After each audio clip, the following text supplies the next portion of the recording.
इतने वैक्सीनेट करने के लिए हमारे पास अगर वैक्सीन हो तो हम 2 महीने पहले खत्म कर देते, या 1 महीने पहले, 2 महीना तो ज्यादा हो जाएगा, पर 1 महीने पहले हम खत्म कर चुके होते।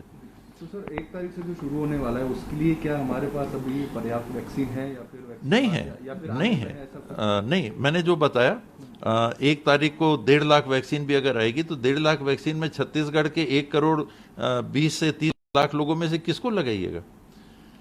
वो सब चढ़ाई कर देंगे कि भाई बाबा आपने कैसे लगा दी, आपने तन्मय को लगा दिया, मेरे को नहीं लगाया। ऐसे व्यवस्था नहीं बन सकती। और ऑनलाइन की व्यवस्था हम लोग कह रहे हैं कि साइट पे रजिस्ट्रेशन हमको अलाउ करिए, तब हम कंट्रोल कर पाएंगे। आप ऑनलाइन कर देंगे तो सारे लोग ऑनलाइन रजिस्टर कर देंगे, वो इतना लोड आ जाएगा रजिस्ट्रेशन का। और वैक्सीन कितनी है? 1.5 लाख, और ज्यादा से ज्यादा 3 लाख मई के अंदर। और वो मई में कब आएगा वो भी नहीं। तो हमने उनसे फिर समय मांगा है कि एक की जो भी रेट होंगे देश में, उस रेट पे आप हमको देना। यहां से सस्ते में अगर आप दोगे तो हमको उसी रेट पे देना। कल के दिन अगर ये फिर से जो हम सुझाव दे रहे हैं आपके माध्यम से भी कि अब केंद्र सरकार को ही इसको करना चाहिए और एक ही रेट में देश में होना चाहिए, तो अगर वो बात आ गई तो जो भाव है, हम तो आज 400 गवर्नमेंट ने अनाउंस किया था, हम तो 400 में सौदा कर रहे हैं, उनका है 600, तो हम 600 में सौदा कर रहे हैं। कल के दिन रेट अगर कम हो गया तो हमको फिर कम रेट में आप देना, ऐसा अग्रीमेंट करके उनसे। और वो अच्छे से बात कर रहे हैं, वो कोऑपरेट कर रहे हैं, लेकिन दे उतना ही पा रहे हैं। सर रेट पे भी काफी एकदम गलत है। 150 रुपए का था, फिर 400 कर दिया, 600 कर दिया, इसका भी। और लोग कह रहे हैं कि बांग्लादेश में देखिए यहाँ से सस्ता उसी कंपनी का मिल रहा है। सीरम इंस्टीट्यूट ऑफ इंडिया का कोविशील्ड की जो वैक्सीन है वो बांग्लादेश में $3 या $5 में मिल रही है।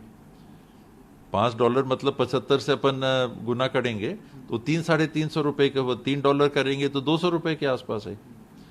और यहाँ पर हम कितने में ले रहे हैं? 400 रुपए में।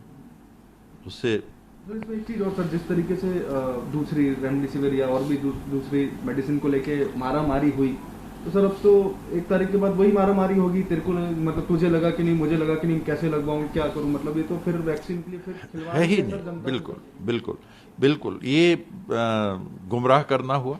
इसमें कोई दो बात नहीं है कि 1 तारीख से हो गई तो सबके मन में आ गया मेरे को भी लग जाएगी, तो ये गुमराह करना हुआ। क्योंकि सच्चाई बतानी थी कि हो धीरे धीरे ही हो पाएगा।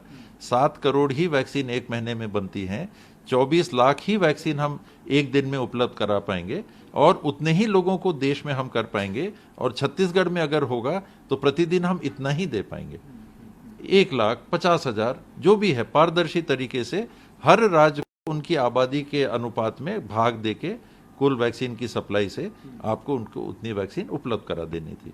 सर आखिरी सवाल सर, केंद्र सरकार को इस बारे में आप कुछ लिखेंगे या बोलेंगे या बात करेंगे डॉक्टर हर्षवर्धन से या पीएम मोदी से? उनने निर्णय ले लिया है, मेरे ख्याल से बात करने का समय बीत गया। हम लोगों ने पहले भी बात की थी, एक रेट का मुख्यमंत्री जी ने भी, जब पीएम साहब से वीडियो कॉन्फ्रेंसिंग हुई थी उस दिन भी उन्होंने रखा था। हम लोगों ने भी अपने तरफ से लिख के भेजा भी है। सुप्रीम कोर्ट तक ने जब संज्ञान में लेके इसको कोर्ट में ले लिया है तो बात तो वहां तक चली गई। अब बात करने नहीं करने का मेरे ख्याल से कोई औचित्य नहीं। तो किसी को भी समझना चाहिए, किसी को भी समझना चाहिए।